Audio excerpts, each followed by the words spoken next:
Hi hello అండి. Welcome to Tanuja's channel. ఇదొచ్చేసి Nagula Chavithi vlog అండి. అందరికీ ముందుగా నాగల చవితి శుభాకాంక్షలు. మేమైతే పుట్ట దగ్గరికి వెళ్ళామండి. ఎక్కడ అంటే మోరంపూడి ఫ్లైఓవర్ క్రాస్ అయ్యాక పోలారమ్మ టెంపుల్ కూడా క్రాస్ అయ్యాక అక్కడ ఒక తోట ఉంది. సో అక్కడికి వెళ్ళాము.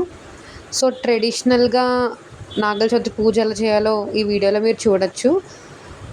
ఫస్ట్ మేమైతే పుట్టను శుభ్రం చేసుకొని దాని మీద పసుపు కుంకుమతో పెట్టుకొని నెక్స్ట్ నాగల టవల్ వేసుకున్నాము. నెక్స్ట్ పత్తెర తెచ్చుకున్నవి అవన్నీ పెట్టేసి సో చలివిడి చేస్తాము. నెక్స్ట్ నువ్వులు బెల్లం కలిపి చిమ్లీ లడ్డు చేస్తాము.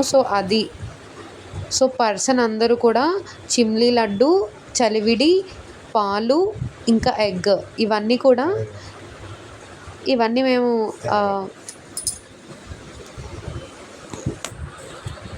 ఇవన్నీ కూడా పుట్లో వేస్తాం అన్నమాట. సో ఫ్యామిలీ మెంబర్స్ అందరూ ఈచ్ పర్సన్ అలా వేసాము. సో ఈ ట్రెడిషన్లోనే చాలా ఇయర్స్ నుంచి నాగల చవితి సెలబ్రేట్ చేసుకుంటున్నామండి. సో మీరు కూడా ఇలానే చేస్తారా? ఇలానే చేసేలా ఉంటే నాకు కామెంట్ సెక్షన్లో కామెంట్ చేయండి. సో ఇలా నేను మా చిన్న బాబుతో తనతో వేయించాను. నెక్స్ట్ నాది నేను వేస్తున్నాను. సో ఆ బాటిల్లో మేము తీసుకెళ్ళింది ఆవు పాలండి. ఆవు పాలు కూడా వేసేసాం. మా అత్తయ్య గారు కూడా వేశారు.